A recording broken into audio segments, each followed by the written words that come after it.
नमस्कार, दिव्य योगासन की तरफ से आपका हार्दिक स्वागत है। आज हम जानेंगे कामाख्या मंत्र के रहस्यों के बारे में। कामाख्या का मंत्र बहुत ही गोपनीय होता है और बहुत ही प्रचंड शक्तिशाली माना जाता है। शत्रुओं से बचने के लिए इसका उपाय किया जाता है। लेकिन इसके पहले मैं आशा करता हूँ कि आप इस चैनल को सब्सक्राइब करके हमारे आध्यात्मिक परिवार में अवश्य शामिल हो जाएं। आपको सिर्फ इतना करना है कि नीचे दिया गया सब्सक्राइब बटन को क्लिक कर दें, जो कि बिल्कुल फ्री है। इससे हमारे दिव्य योगासन के नई वीडियो आपको तुरंत प्राप्त होने लगेंगे। तांत्रिकों और अघोरियों के गढ़ माने जाने वाले कामाख्या पीठ तंत्र क्षेत्र का तीर्थ माना जाता है। कामाख्या असम की राजधानी दिसपुर से लगभग 7 से 8 किलोमीटर दूर स्थित है। वहाँ से 10-11 किलोमीटर दूर नीलांचल पर्वत है, जहाँ पर माता कामाख्या देवी विराजमान है। उनका सिद्ध पीठ है। यह मंदिर पूरे विश्व में प्रसिद्ध है। यह शक्तिपीठ 51 शक्तिपीठ में से एक माना जाता है। माता कामाख्या को तंत्र की जननी कहा जाता है। बहुत कोशिश करने पर भी किसी साधक को तंत्र में सफलता नहीं मिलती तो उसे माता कामाख्या की शरण में आना होता है। जब कोई रास्ता न बचे तब इस गोपनीय कामाख्या मंत्र का जप करना चाहिए। माता कामाख्या का नाम सुनते ही कुछ लोगों में डर पैदा हो जाता है। मैं यहाँ यह कहना चाहता हूँ कि माता डराने वाली नहीं है, बल्कि डर को दूर करने वाली मानी जाती हैं। यह आपको किसी भी प्रकार की तंत्र की बाधा, नज़र, नकारात्मक ऊर्जा तथा शत्रुओं से सुरक्षा प्रदान करती हैं। यह आपके परिवार जीवन को खुशहाल बनाती हैं। इस मंत्र के अनेकों लाभ मिलते हैं, जैसे कि शत्रु आपके खिलाफ साजिश नहीं रच पाते, शत्रु आपके व्यापार को नुकसान नहीं पहुंचा पाते, शत्रु आपके परिवार को नुकसान नहीं पहुंचा पाते, शत्रु आपके परिवार में किसी भी प्रकार का वाद विवाद नहीं करा पाते, आपके परिवार पर लगा हुआ श्राप नष्ट होने लगता है, किसी भी प्रकार की आत्मा या नकारात्मक ऊर्जा नष्ट होने लगती है, डरावने सपने पर नियंत्रण आना शुरू हो जाता है, घर से बुरी आत्मा दूर होने लगती हैं, दुकान व्यवसाय पर लगी हुई लोगों की बुरी नज़र दूर होने लगती हैं। ऐसी बीमारियां जो डॉक्टरों की समझ में भी नहीं आ रही हों वे भी ठीक होने लगती हैं। कठिन से कठिन वो बुरी से बुरी अड़चनों में भी निकलने की क्षमता आ जाती है।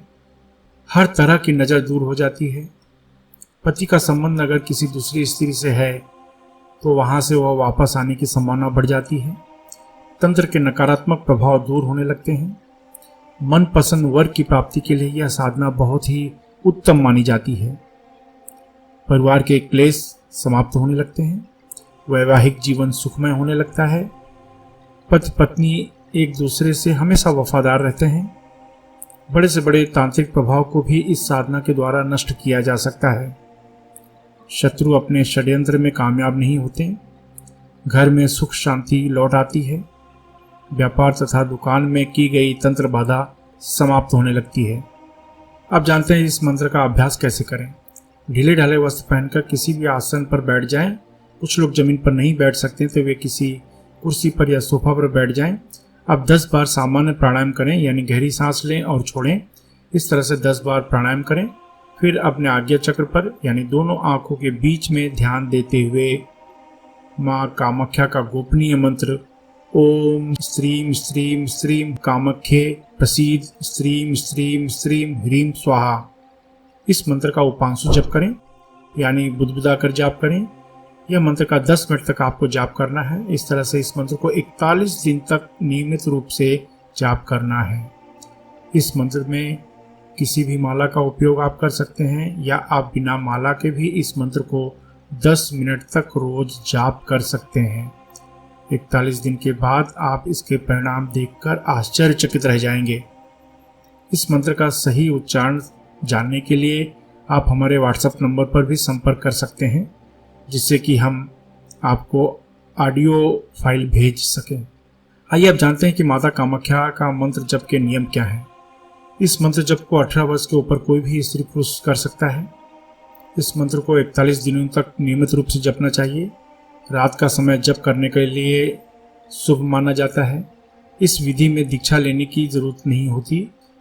मंत्र के प्रति व गुरु के प्रति पूर्ण श्रद्धा होनी चाहिए। मंत्र जप के प्रति प्रबल दीवानगी भी होनी चाहिए। याद रखें, जब भी साधना करने की इच्छा अपने मन में करेंगे तुरंत कोई न कोई अड़चन आनी शुरू हो जाती है, इसलिए प्रबल संकल्प शक्ति के साथ ही मंत्र जप शुरू करें। इस जप में दक्षिण दिशा शुभ मानी जाती है। इस मंत्र जप में लाल कपड़े का उपयोग करें, यानी लाल कपड़े का आसन में आप बैठें। अपनी पूरी श्रद्धा बनाए रखें। यह मंत्र को किसी भी मंगलवार या रवि पुष्य नक्षत्र से शुरू कर सकते हैं। महिलाएं मासिक धर्म की वजह से 3-4 दिन का गैप कर सकती हैं और फिर आगे कंटिन्यू कर सकती हैं। धूम्रपान, मद्यपान, व्यसन तथा मांसाहार से बचें। ब्रह्मचर्य का पालन सख्ती से करना होगा। अभ्यास समाप्त होने के बाद अश्विनी या वज्रली मुद्रा अवश्य अपनाएं। यह मुद्रा आपको ब्रह्मचर्य का पालन करने में मदद करती है। अश्विनी या वज्रली मुद्रा क्या है व इसका अभ्यास कैसे करें, यह जानने के लिए नीचे डिस्क्रिप्शन में लिंक दिया गया है, आप देख सकते हैं। जो शादीशुदा हैं वे हफ्ते में एक बार संबंध स्थापित कर सकते हैं। आशा है आप इन विधियों को अपनाएंगे और अपने जीवन में सफल होंगे। इसके अलावा लोगों में आध्यात्मिक ज्ञान के प्रति जागरूक करने के लिए हमारी संस्था दिव्य योगाश्रम अलग अलग शहरों में कुंडलिनी ध्यान शिविर का आयोजन कर रही है। इसमें भाग लेना बिल्कुल फ्री है, एकदम निःशुल्क है। इसलिए अगर आप अपने शहर में सीखना चाहते हैं तो नीचे डिस्क्रिप्शन में लिंक दिया गया है, जहां पर आप अपने शहर में सीखने के लिए बुकिंग कर सकते हैं। इसके अलावा जो चैरिटेबल ट्रस्ट, संस्था या योगा केंद्र चला रहे हैं वे अपने ग्रुप में निःशुल्क कुंडलिनी ध्यान शिविर का आयोजन करवा सकते हैं। आप अपने जीवन में हमेशा तरक्की करें। इसी शुभकामना के साथ धन्यवाद।